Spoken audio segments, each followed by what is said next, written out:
उन्हाळा सुरू झाला की मुलांनाच काय पण घरातल्या प्रत्येकाला काही ना काही थंड पेय हवं असतं. तर मग बाहेरून आणून देण्यापेक्षा घरच्या घरी जर असे छान घरगुती साहित्यामध्ये कोणतेही आर्टिफिशियल कलर, प्रिझर्वेटिव्ह किंवा कुठलेही भेसळयुक्त पदार्थ न वापरता घरच्या घरी जर असं बनवून दिलं तर मुलंच काय घरातले सगळे खुश होऊन जातात. आता त्यासाठी सगळ्यात आधी आपल्याला बदाम भिजवून घ्यायचेत. तर इथे मी साधारण 25 ते 30 एवढे बदाम 5 ते 6 तास भिजवून घेतलेत. आता हे भिजवलेले बदाम आपल्याला काय करायचे, त्याला असं पील करून घ्यायचं आहे. त्याची जी वरची स्किन आहे किंवा वरची जी साल आहे त्याची काढून टाकायची आपल्याला. बदाम व्यवस्थितच भिजायला हवे तरच हे व्यवस्थित निघतं आणि त्याची पेस्टसुद्धा व्यवस्थित होते. तर अशा पद्धतीने सगळे बदाम आपल्याला काढून घ्यायचे. आता हे बदाम सोलून घेतलेले. आता आपल्याला एक मिक्सरचा जार घ्यायचा आहे, त्यामध्ये घेऊयात हे बदाम. इथे मी केसरच्या काड्या घेतलेल्या आहेत, थोड्या त्या घालते. त्या ऑप्शनल आहेत, रंगासाठी घेतलेल्या आहेत.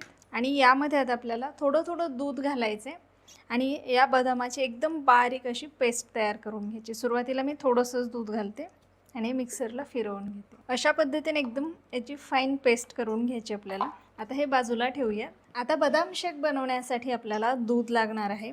इथे मी 1 लिटर एवढं दूध घेतलं आहे. शक्यतो फुल क्रीम दूध वापरायचं, म्हशीचं दूध वापरायचं, म्हणजे बदाम शेक छान होतो. आता हे 1 लिटर दूध एका पातेल्यामध्ये घेतलेलं आहे मी.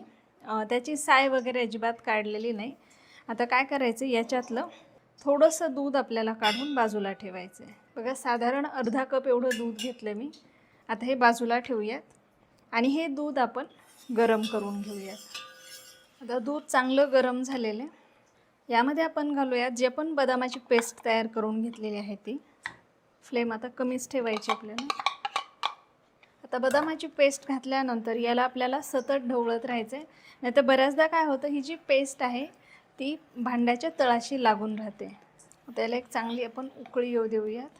आता हे दूध उकळते तोपर्यंत आपल्याला हे जे आपण बाजूला काढून ठेवलेलं दूध आहे त्यामध्ये आपल्याला फक्त 1 चमचा एवढी कस्टर्ड पावडर घालायची.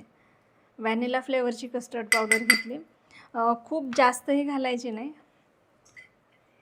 आपला जो पोहे खाण्याचा चमचा असतो त्याने फक्त 1 चमचा एवढीच घेतली. याला मिक्स करून घ्यायचे. आता हे व्यवस्थित मिक्स करून घेतले. आता हे दूध आपल्याला यामध्ये मिक्स करायचे.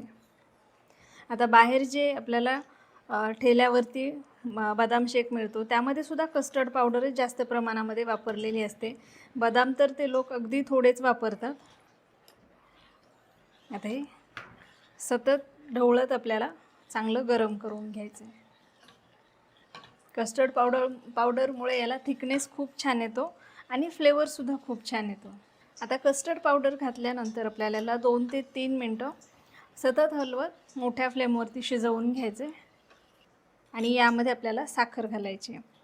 आता साखर साधारण 4 ते 5 टेबलस्पून एवढी घेतलेली आहे. आता गोडाचं जे प्रमाण आहे तुम्हाला कसं हवं आहे त्यानुसार घेऊ शकता.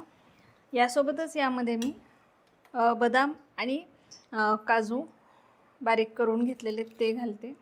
आता काय करायचं, आपल्याला याला थोडंसं आटवून घ्यायचं, कारण जेवढा बदाम शेक दाटसर होईल तेवढा तो चवीला छान लागतो.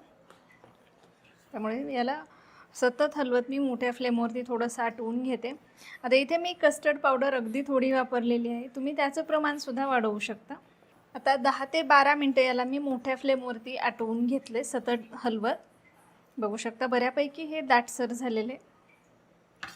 आता यामध्ये मी सगळ्यात शेवटी थोडी वेलची पावडर घालते.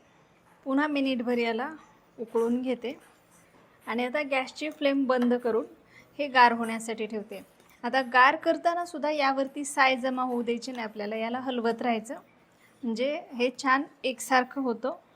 आता हे पूर्णपणे गार झाले. रूम टेम्परेचरला आल्यानंतरच आपल्याला हे भांडं फ्रीजमध्ये ठेवायचं आहे. तर साधारण 2 ते 3 तासासाठी हे मी फ्रीजमध्ये ठेवते, म्हणजे व्यवस्थित गार होईल. आता हे पूर्ण गार झालेलं मी 2-3 तास हे फ्रीजमध्ये ठेवलेलं होतं आणि बघू शकता आपला जो बदाम शेक आहे खूप छान झालेला आहे. त्याला थिकनेस एकदम मस्त आलेला आहे. फ्रीजमध्ये ठेवल्यानंतर हे आणखी थोडंसं घट्ट होतं, त्याला थिकनेस जास्त छान येतो आणि चवही छान लागते. आता हा जो बदाम शेक आहे तुम्ही 2-3 दिवस फ्रीजमध्ये स्टोअरही करू शकता, एखाद्या बॉटलमध्ये भरून ठेवू शकता. 2-4 दिवस व्यवस्थित राहतो. तर बघू शकता अशा पद्धतीने एकदम मस्त असं आपला बाहेर मिळतो त्यापेक्षा सुद्धा चवीला भारी लागणारा, कुठलीही भेसळ नसणारा, कोणतेही आर्टिफिशियल कलर नसणारा बदाम शेक तयार झालेला. तुम्हीसुद्धा या पद्धतीने नक्की करून पहा. रेसिपी तुम्हाला कशी वाटली हे मला कमेंट करून सांगायला विसरू नका. आणि चॅनलवरती नवीन असाल तर चॅनलला नक्की सबस्क्राईब करा.